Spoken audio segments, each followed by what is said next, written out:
রাজধানী মালিবাগ কাঁচা বাজারে আগুন লেগেছে। নিয়ন্ত্রণে কাজ করছে ফায়ার সার্ভিসের 13টি ইউনিট। ঘটনাস্থলে আছেন সহকর্মী জেমসন মাহবুব, সরাসরি যোগ দিচ্ছেন তিনি। জেমসন, কখন কিভাবে সেখানে আগুন লাগলো আর বর্তমানে সেখানে কি অবস্থা দেখছেন, বিস্তারিত জানান আমাদের। কাজরি আসলে কিভাবে আগুন লেগেছে সেটি কিন্তু এখন পর্যন্ত নিশ্চিত না, কারণ এটি তদন্তের বিষয় এখনও পর্যন্ত। যদিও প্রাথমিকভাবে ধারণা করা হচ্ছে যে এখানে শর্ট সার্কিট থেকে, বৈদ্যুতিক শর্ট সার্কিট থেকে এখানে অগ্নিকাণ্ডের সূত্রপাত, এবং ইতিমধ্যেই কিন্তু আগুন নিয়ন্ত্রণে আনতে সক্ষম হয়েছে ফায়ার সার্ভিসের সদস্যরা, এবং সাথে এখানে কাজ করেছে কিন্তু স্থানীয় লোকজন। এখানে আপনার যদি দেখেন যে এখানে আসলে অগ্নিকাণ্ডের ঘটনার কারণে কাঁচা বাজারের রাস্তার পাশে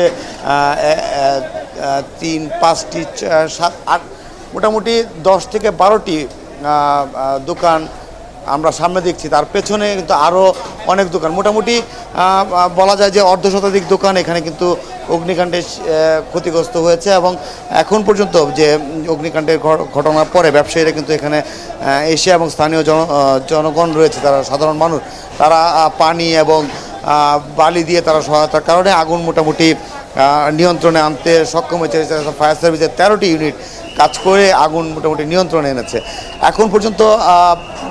কিন্তু যে আগুন নিয়ন্ত্রণে আনার পরে কিন্তু এখন আমরা দেখছি যে এখানে প্রচণ্ড ধোঁয়া করছে, এবং ভেতরে কিন্তু ফায়ার সার্ভিসের কর্মীরা তারা ভেতরে প্রত্যেকটি দোকানে ঢুকে সেখানে তারা পানি দিচ্ছেন, যাতে যদি কোনো আগুনের যে বিন্দুমাত্র যদি কোনো নিশানা থাকে, সেই আগুনের শেষ মানে একেবারে আগুন নিভিয়ে ফেলার জন্য তারা চেষ্টা করছে। আপনারা জানেন যে এই মালিবাগের এই বাজারটিতে কিন্তু আপনার কাঁচা বাজার, এবং সেখানে ব্যবসায়ীরা সকালবেলায় কিন্তু এখানে ব্যবসায়ীরা ব্যবসা করতে পারেন। তাদের ছোট ছোট দোকানে তারা কিন্তু ব্যবসায়ীরা এখানে বসে তাদের পসরা সাজিয়ে বসে। সুতরাং এখানে যে আগুনের অগ্নিকাণ্ডের কারণে ক্ষতির পরিমাণ যে একেবারে কম নয় সেটিও কিন্তু বোঝা যাচ্ছে, এবং স্থানীয় ব্যবসায়ীরা আমাদেরকে বলছেন যে এখানে তাদের কারণ এই অগ্নিকাণ্ডের কারণে তাদের অনেকে মানে ব্যাপক বিপুল অঙ্কের টাকা তাদের ক্ষতি সাধন হয়েছে।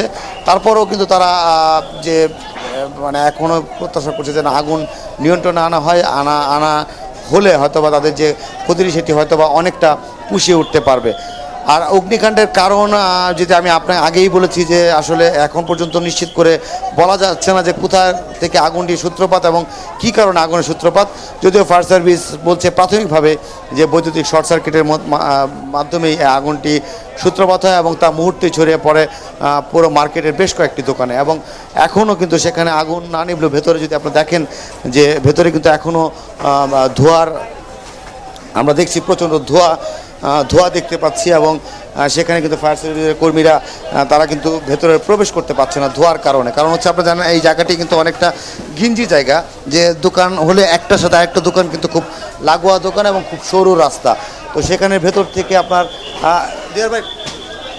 এই রাস্তার ভেতর দিয়ে আসলে ফায়ার সার্ভিসে তাদের যে ইকুইপমেন্ট, তাদের যে যন্ত্রাংশ, সেটি কিন্তু ভেতরে প্রবেশ করানো খুব একটি সহজসাধ্য বিষয় নয়, যে কারণে তারা কিছুটা বেগ পেতে হচ্ছে। তারপরেও ফায়ার সার্ভিসের প্রায় 13টি ইউনিট, 78 জন সদস্য, তারা কিন্তু এখানে আগুন একেবারে নিভিয়ে ফেলার জন্য তারা কাজ করে যাচ্ছে।